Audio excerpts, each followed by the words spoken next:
Hi friends, आज बात करते हैं एडमिनिस्ट्रेटिव लॉ के सोर्सेज के बारे में कि कहाँ से सोर्सेज हैं, कैसे सोर्सेज होते हैं एडमिनिस्ट्रेटिव लॉ के। तो देखिए दोस्तों, हम शुरू करते हैं एडमिनिस्ट्रेटिव लॉ के सोर्स का। हमने पहले भी देखा कि जो एडमिनिस्ट्रेटिव लॉ है दोस्तों, दैट इज़ द डिराइव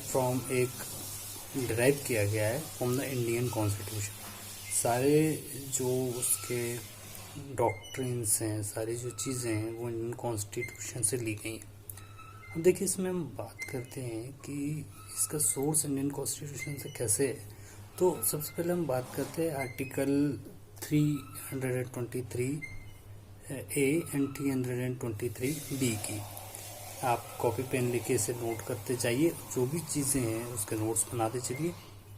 तो जो ये आर्टिकल हैं इंडियन कॉन्स्टिट्यूशन के, ये एम्पावर करते हैं ट्रिब्यूनल्स को बनाने की शक्ति को। तो कहीं ना कहीं ये बात इंडियन कॉन्स्टिट्यूशन में भी मानी गई और उसे सोर्स माना जा सकता है, क्योंकि ये सपोर्ट करता है कि ट्रिब्यूनल्स का इस्टेब्लिशमेंट होंगे। और भी ऐसी चीज़ें हैं जो कहती है कि प्रशासनिक न्यायाधिकरण बना दिया जाए, जो काफ़ी सहूलियत कर सके प्रशासन के क्षेत्र में।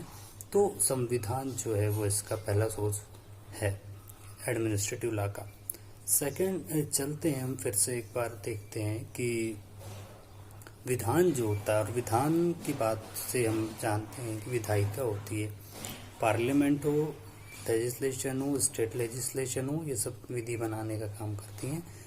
परंतु ये इसके अलावा एक शब्द और इसमें आता है विधान के अंतर्गत, वो होता है प्रिंसिपल ऑफ द ज्यूरिसडिक्शन। तो स्टेट को पावर होती है, ये क्या होता है, jurisdiction is refers to the power of a state to affect the person, property and the circumferences within the particular territory. एक क्षेत्र विशेष के अंतर्गत किसी राज्य को ज्यूरिसडिक्शन होता है,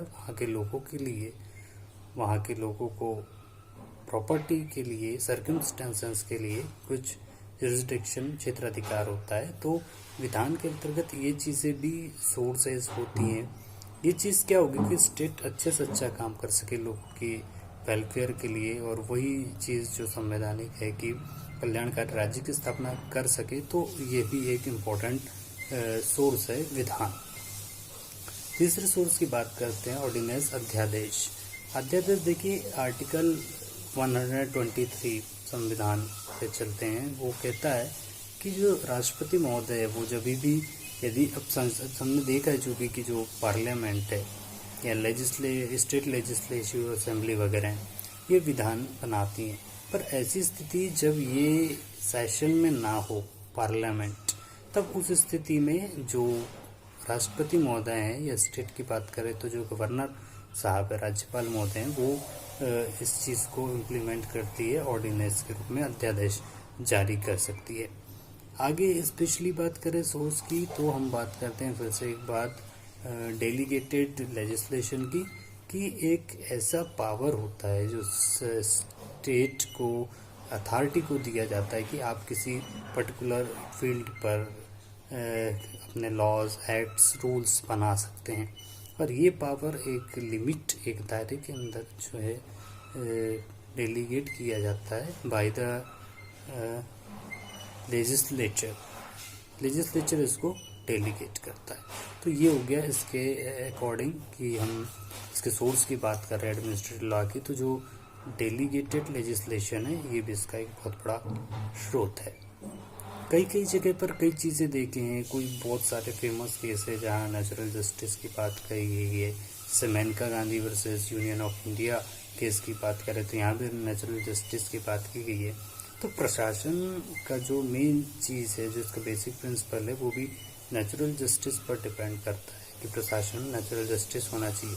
तो हम कह सकते हैं डायरेक्ट इनडायरेक्टली कि कैसे भी जो न्यायिक निर्णय हैं, जो डिसीजंस होते हैं, तो जिस तरीके से ये मैंने एक केस की बात कही, Menaka Gandhi versus Union of India, तो नेचुरल जस्टिस को इम्प्लीमेंट करना है, उसकी महती आवश्यकता देखना है। तो कहीं ना कहीं न्यायिक निर्णय भी इसका एक स्रोत माना गया है। अगली बात करें तो बहुत सारी समय समय पर कमेटीज़ बैठती हैं किसी चीज़ के लिए। एडमिनिस्ट्रेटिव रिफॉर्म के लिए भी बहुत सारी रिफॉर्म कमीशन होती हैं, कमेटीज़ बैठती हैं, तो वो भी बताती है कि एडमिनिस्ट्रेटिव लॉ में क्या होना चाहिए, एडमिनिस्ट्रेटिव लॉ कैसे और इम्प्लीमेंट और इन्फोर्स किया जाना चाहिए। तो जो कमेटी की रिपोर्ट्स आती हैं, तो समितियों की इन रिपोर्ट्स को भी हम एडमिनिस्ट्रेटिव लॉ का सोर्स मान सकते हैं। तो दोस्तों, इस तरीके से जो चीज़ें हैं, संविधान हो, विधान हो, अध्यादेश हो, या प्रत्यायोजित जिसे हम डेलीगेटेड लेजिस्लेशन कहते हैं वो हो, या न्यायिक निर्णय हो, या कमेटी की रिपोर्ट्स हो, ये सारी चीज़ें जो है वो एडमिनिस्ट्रेटिव लॉ के सोर्स के रूप में मानी गई।